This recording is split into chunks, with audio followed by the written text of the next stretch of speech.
Am făcut video ăsta cu inteligența artificială, care l-am început atunci, săptămâna trecută, și am văzut că a fost interesant. Adică lumea s-a uitat la el și m-am gândit să mai fac unul în care să povestesc cam care ar fi joburile astea care ar rămâne în picioare în momentul când vine valul peste noi. Și pentru că am conversații cu diversi oameni care au copii la generală sau la liceu, adică copii mici, și care sunt întrebați, cum a întrebat și pe mine fiica mea când era la vârsta respectivă, ce meserie trebuie să mi aleg, unde, încotro să mă duc. Și evident, noi ca și părinți suntem puțin blocați, că nu știm ce să-i spunem. Adică, nu știu, fă-te inginer, doctor, avocat, muncitor, agricultor, pur și simplu nu știm ce să-i zicem. Și atunci am făcut puțin research pe tema asta și evident că una din meseriile care or să rămână acolo, nu le ia nimeni, sunt meseriile astea manuale, fizice. Instalatori, de exemplu, oameni care se ocupă curent electric, da? Tot timpul o să ai nevoie de ei. Și mă gândesc strict la mine în casă și voi vă gândiți strict la voi în casă. Oamenii ăștia, de exemplu, în toamnă am avut pe cineva să îi facă revizia la centrala asta de căldură. Deci ăla a venit, a curățat-o, a desfăcut-o, i-a strâns el pe acolo ce i-a strâns, ce a făcut. Chestia asta manuală nu poți, n-ai cum să o faci, adică nu se face automat, centrala aia nu se curăță singură. Deci asta e o meserie. Electricianul, tot timpul ai o problemă, să arde un bec, nu-ți funcționează o priză, ți-e frică, evident, să intervii. Eu, de exemplu, mie chiar mi-e frică de curent, adică nu m-aș apropia de nicio culoare de ele. Și atunci chem pe cineva care știe să facă instalații electrice. Lucruri pe lângă casă, instalatorii, ăștia sunt cei mai valoroși, oamenii care lucrează și rezolvă băile. Deci în fiecare zi tu ai treabă în baie, de speli de dimineața până seara ai treabă în baie. Deci aia e o parte a casei tale care, cât o fi lumea, are nevoie de întreținere, de mentenanță. Ei, oamenii care lucrează acolo nu au cum să-și piardă serviciu, e imposibil. Ce mai sunt? Cei care construiesc case, oamenii care lucrează în industria asta, la fel. Ăștia care, grădinari, iar așa, o meserie foarte frumoasă, să fii grădinar. Bine, nu neapărat grădinar decât să te duci să tai cu 2 pruni și un măr. Grădinar în sensul să te duci și să vorbești cu oamenii, să-i faci o grădină frumoasă, să dai un design, adică să fii puțin pus la punct.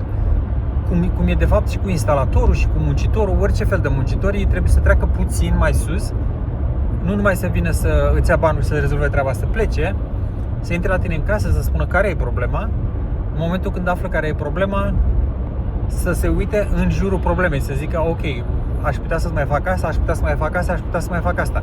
Adică să le pui omului pe tavă și el alege ce vrea de acolo. Însă te apreciază pe tine mult mai mult. Și în orice meserie. Am avut un alt video în care vorbeam de firmele astea de soft. La fel. În loc să... La fel, e foarte de valoare nu numai să faci exact lucrul ăla, și să vii și cu un aport al tău. Asta cum ar veni cu un aport de capital pentru clientul respectiv. Și atunci ești foarte apreciat și foarte solicitat. Deci toate meseriile astea care sunt manuale, fizice, astea o să rămână în picioare. O să zici, păi da, stai un pic, că eu la copilul meu vreau să-l trimit la facultate, să facă școli, să mai știu eu ce. Nu știu, trebuie să te intereseze, adică nu știu unde să duce societatea. Evident că educația e numărul 1, însă trebuie să vezi până unde poate să ajungă copilul, în ce țară trăiești tu, ce fel de societate, cum e organizat acolo, dacă are nevoie de așa ceva sau nu. Deci, ca să concluzionăm, muncile fizice, nu fizice la genul de mușchi, dar manuale. O altă meserie care o să rămână acolo și care e, să zicem, pe partea asta intelectuală, adică în sensul că vreți să vă dați copiii la facultăți și la mai multă educație, sunt meseriile astea care interacționează cu omul. Începând de la, adică, de exemplu, psihologi care stau de vorbă cu tine, relații cu clienții care tot timpul vor să stea acolo. Deci locurile unde tu interacționezi cu alți oameni. Acolo nu poți să pui un robot, n-are cum să stea la de vorbă cu tine. Ai văzut că unul din De exemplu, pentru mine, unul din lucrurile care mă enervează cel mai tare e când am o problemă, sun undeva și îmi răspunde un robot. Acum, dacă răspunde un robot să bage chestiile astea din Europa cu protecția datelor și toate prostiile, e ok, pentru că zice acolo, apasă 1, 2, 4, 7, 9 și la un moment dat vine cineva la telefon și vorbește. Acolo nu poți pui un robot până la capăt, îl pui decât la intrare. Deci să zicem că meseriile astea foarte de jos, decât care zice bună ziua, cu ceva putem ajuta, dispar. Dar mai departe, când începe să dea detalii, să intre într-un sistem, să te verifice, ești client, ce ai făcut, cine ești, să te identifice și să te ajute, acolo va fi nevoie de oameni. Deci jobul ăsta o să rămână în picioare.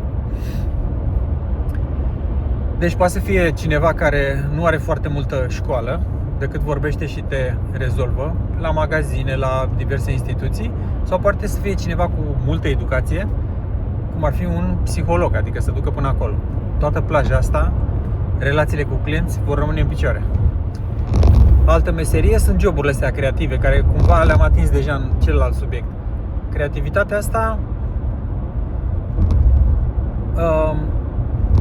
vă dau un exemplu. Am o grădină de făcut. Au apărut niște softuri de astea de AI care te duci și faci poze de dimensiunile și îți dă un plan. Zice, uite, aici pui asta, aici faci asta și așa mai departe. Ceea ce e ok. Însă inteligența asta nu o să fie în stare să îți spună ceva pe sufletul tău, cum zicem noi românii.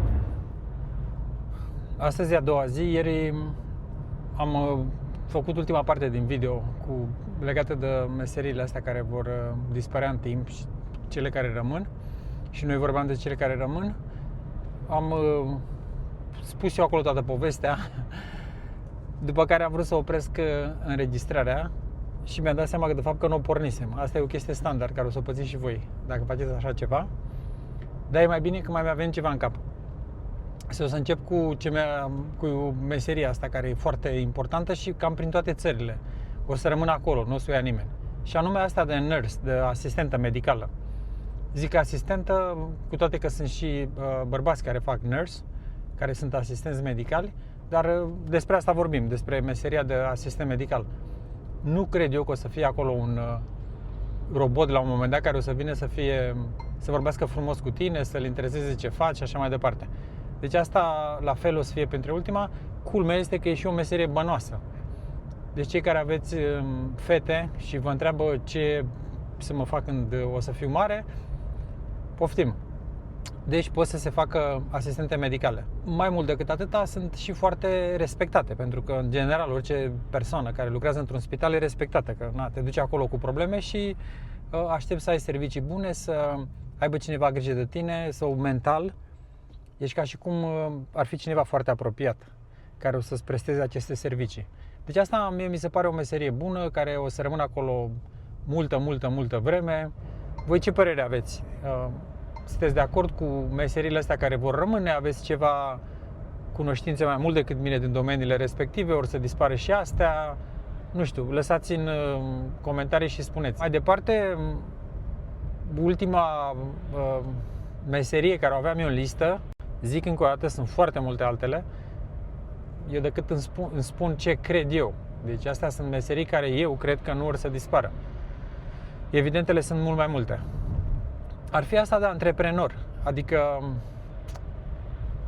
când zic antreprenor mă refer nu neapărat la cineva care își face o firmă cu 100 de angajați. Mă refer antreprenor și la o persoană fizică, deci o persoană care își face ceva, nu știu, acolo la el în oraș, deschide un chioșc mic și servește mâncare, cum sunt prin țările astea, prin Asia.